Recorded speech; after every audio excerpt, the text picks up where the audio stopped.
Coming up, recommendations for late planted corn and soybean crops. The USDA announces $16 billion in trade relief aid, and Michigan Ag Commodities' Chris Betts will have a look at market activity. I'm Janelle Brose, and this is Farm News 5. Farm News 5 is brought to you by Ford. $16 billion will be distributed as part of the second agriculture trade relief package to assist farmers across the country impacted by ongoing trade disputes. On Thursday, Ag Secretary Sonny Perdue offered preliminary details of the program, which will provide $14.5 billion worth of market facilitation program payments, $1.4 billion to food assistance programs, and $100 million to be issued through the Agricultural Trade Promotion Program. A real concern that was shared during the announcement of the program was the fact that if farmers did not plant acres, those acres would not be covered for payments in this trade assistance package. That causes some real concern for us in the agricultural community, and Farm Bureau has immediately gone to work to try to fix that. We're a firm believer that if farmers take prevent plant due to the extreme weather conditions and lack of ability to get a crop in the ground this year, those acres should be covered. Along with that, it is targeted that there will be 3 payments, one in July, August, one in late 2019, and a payment in 2020. We're hoping that we can get that put back into 2 payments and guarantee that those payments are going to be there. That is critical to our farmers who have lost dollars and lost income due to these trade negotiations as we work through the process. So let's shorten up the payment time period and let's make sure those dollars are fully available and what they're intended for. If you want a car from a company that's been building them for 115 years, get a Ford. If you want a car with driver assist technology, get a Ford. You're gonna want a Ford. It's no secret corn and soybean planting in Michigan is behind the normal pace. According to the May 20th USDA Crop Progress Report, corn planting in Michigan is at 19% complete, and soybean planting is at 5%. What's made the 2019 planting season unique is not so much the volume of rainfall, but the frequency. We have had some large events, across the state, but what I've seen as I travel across the state is just continually wet soils, not so much really heavily flooded soils. Thank heaven soybeans are a fairly forgiving crop, but they do respond to management. And there are some management practices that we've got to change here if we get into June. And after June 1st would be our first deadline. First thing that a producer really needs to be thinking about is switching to narrow rows, probably 15-inch rows or narrower if you can. The second thing to think about at that time would be maybe increasing your planting rates. Now, the planting rate issue is a little bit relative to what you're starting with. If you're already planting on the higher end of what we would recommend, then maybe you don't need to increase. But if you're really trying to pinch a penny and stretch your seed dollar, then maybe you do need to increase by about 15% at that time. After the 15th, then we really want you to increase probably up to 20% higher. So that's what we're looking at for seeding rates, but we do need to probably look at maturity groups. So we typically don't have to pull the trigger on that until June 15th.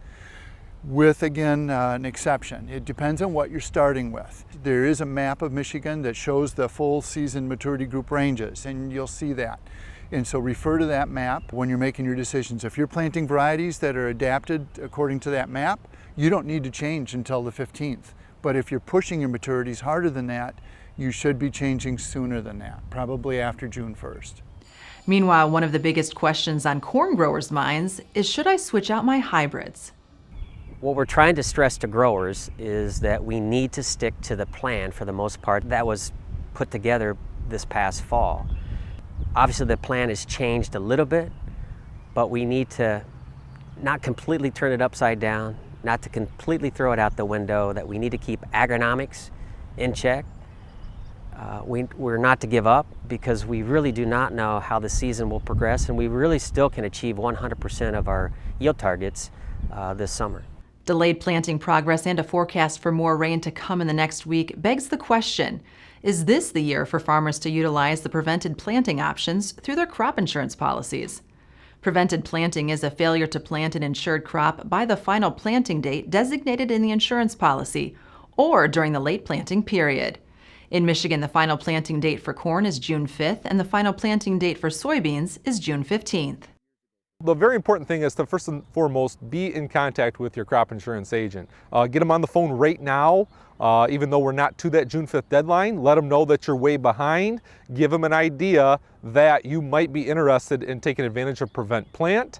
And then you have to file a claim within 72 hours of the final plant date. So basically with corn, that first 72 hours from June 5th after that. If you do prevent and you take 100% of the Prevent Plant payment, you cannot plant a crop after that. The rule would be that you could plant a cover crop or something along those lines. However, you could not harvest that till November 1st. However, there's another provision called a second crop where you can plant a crop after and receive 35% of the payment. So that is an option for producers as well. What happens when a road accident results in a hazardous waste spill? Contact attorney Dirk Beckwith at 248-539-9918 to learn the next steps.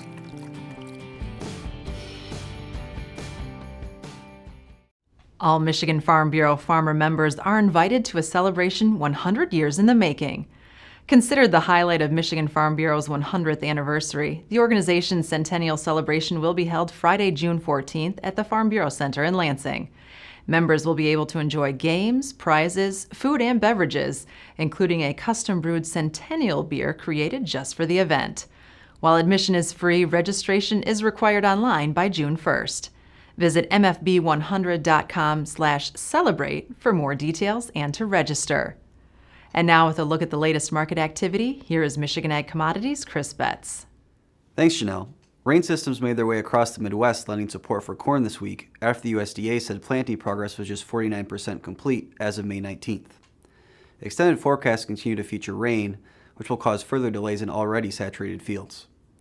The announcement of another market facilitation program gave the rally pause this week. $14.5 billion will be spent on farmer payments on planted 2019 acres, which will not be commodity specific. Prevent plant acres will not be eligible. This has pressured trade as prevent plant corn acres have been suggested to be as high as 3 to 10 million. The new MFP would suggest the administration is buckling down for negotiations with China to be dragged out well into the election cycle. Recent comments by Chinese President Xi Jinping would suggest as much, as he told the Chinese people to prepare for tough times ahead as China contends with a trade war with the U.S. For more market information, go to michag.com. With Michigan Agricultural Commodities, I'm Chris Betts. For more news and video, visit MichiganFarmNews.com and the Michigan Farm Bureau channel on YouTube. With Farm News 5, I'm Janelle Brose. Have a great week of farming.